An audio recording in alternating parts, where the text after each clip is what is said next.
In this video I'll tell you everything you need to know about the early endgame in Season 6 of Diablo 4 Vessel of Hatred.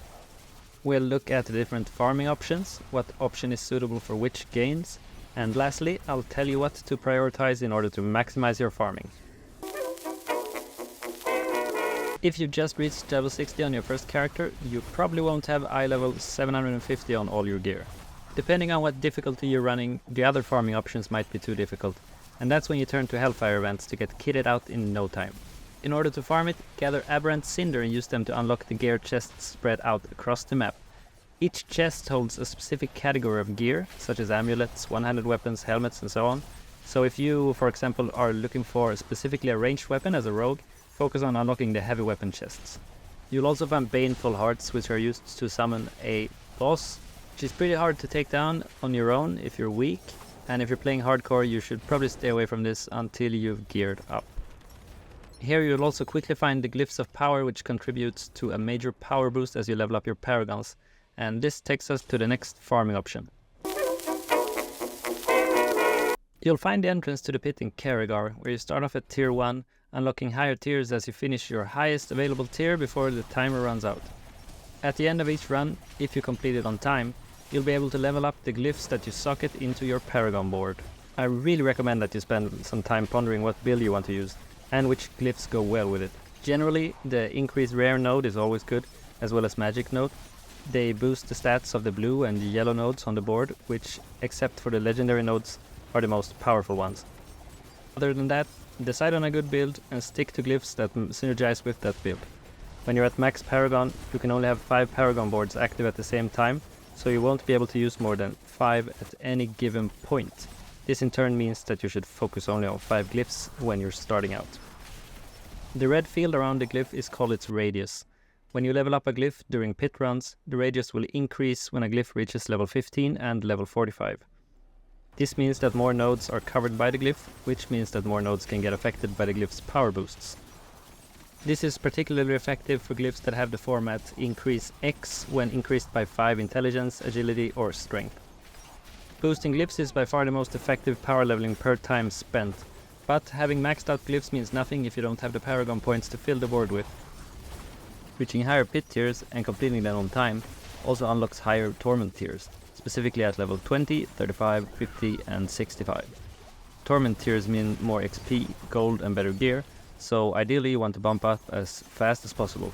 But for maximized farming you want to make sure that you clear your current pit levels in roughly 5 minutes. This means that opting for the lower tiers is mostly more efficient than doing the highest possible tier. Aim for clearing a tier in 5 minutes and experiment with different tiers until you find one that is optimal for your current strength, then move on to higher torment tiers and pit levels. This takes us to the next farming option. The Undercity is a new instance in Vessel of Hatred and Season 6. It's basically a time trial that you unlock after completing a questline, and it has some unique and cool mechanics.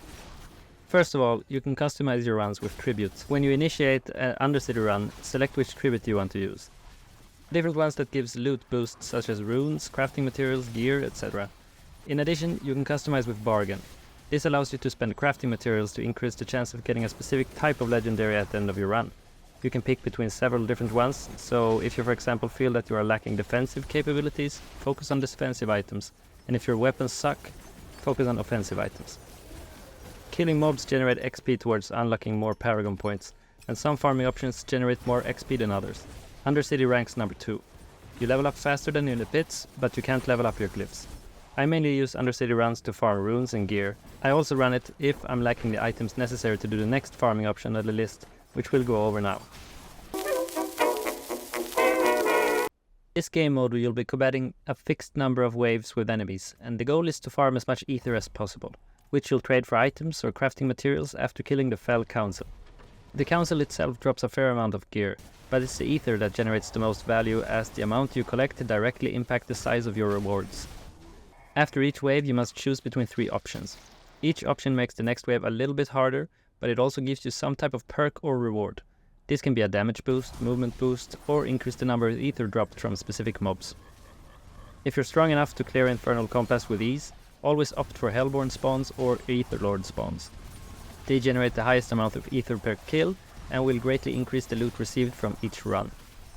Another option that you should always choose is 25% increased damage from normal mobs, for 50% faster ether event spawn rate. Or ether events that spawn, the more there is to kill and collect ether from. This farming option gives the most Paragon XP by far, but as you require an item to play it, you can focus on other things, like the pit or Undercity, until you receive the summoning items required to farm a few runs. The summoning items grant 6, 8 or 10 waves, and needless to say, the higher amount of waves you face, the more ether you can get. At this stage, the general answer is no, not really. Unless you find gear that is absolutely perfect for your build and class and that has 1 to 3 greater asphyxiations, which is the star mark that you'll see here, then you're only wasting time and resources on masterworking gear that will get replaced sooner rather than later. If, however, you find a proper banger piece of gear, then masterworking it is a superb option to get stronger. This requires different items depending on what type of gear it is, and for lesser items I suggest running Infernal Compass or Nightmare Dungeons. Apart from farming crafting items, the Nightmare Dungeons aren't really that effective to farm. But they're a fun variation to the otherwise monotonous grind, and variation is the key to enjoying the game as you gear up towards Torment 4 and the late endgame bosses. As you do the other content, you will acquire resources to summon the lesser bosses, and if you know for a fact that one of them carries a build-defining unique, then it could be worthwhile to spend your summoning materials to farm the bosses. But with that said, it's better to wait until you're at Torment 4 and is capable of killing them. They have the highest drop chance for mythic uniques, which are the rarest type of items in the game, absolutely ridiculous in strength, and these are the items that all players aim to get. The summoning materials can't easily be farmed, so it's a good idea to think carefully about whether the item you're looking for is a must-have or if it can be skipped until Torment 4.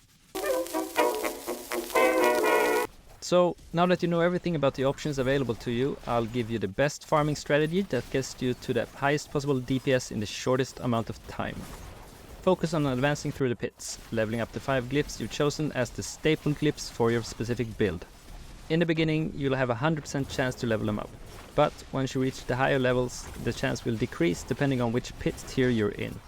Higher pit tier equals higher chance. So for example, if you're running pit 45 and you have a 70% chance to level up a glyph, that chance could be 100% if you'd be running pit 50. In other words, as your glyphs become higher level, you'll need to increase the difficulty of the pits in order to maximize farming. The Paragon level will increase as you're doing pit runs, but if you obtain Infernal Compasses, you should do them ASAP if you're strong enough to easily clear it. This will give you tons of Paragon levels that you can spend on kitting out your glyphs. I do recommend that you first and foremost focus on getting 5 boards before maximizing the glyph-centered nodes. If you've come to a standstill where you can't really progress further in the pits, and you've already tempered, gemmed, ruined and in other ways buffed your gear, make sure to get your renown up to tier 4 with all factions. This provides the maximum amount of extra Paragon levels, as well as free skill points. And the best part is that you only need to do this on one character, as it's carried over to all new characters you create. The same goes for Lilith statues. The Lilith statues give a permanent boost to stats, and some even grant Paragon points.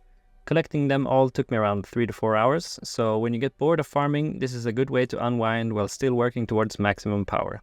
If you're stuck in the pits and can't progress further, and the upgrading chance for glyphs is sub 100% for the level you're at, you might need to masterwork your gear. I know. I said that you shouldn't until you've found the perfect pieces of gear, but you don't have to max out in order to get stronger. Preliminarily, masterworking your gear to level 4 or 8 is perfectly viable and doesn't cost too many materials to do. And if you get lucky with the affix boosts at specifically level 4 and 8, it could have a huge impact on your game. There you have it. If you weren't following this strategy already, you should notice a faster power increase when leveling your alts. And if you're playing the endgame for the first time, this will hopefully have provided some clarity in the rather confusing array of available options. Happy grinding, and look out for my upcoming late endgame guides. Oh, and by the way, subscribe because this is a coordinated disgrace.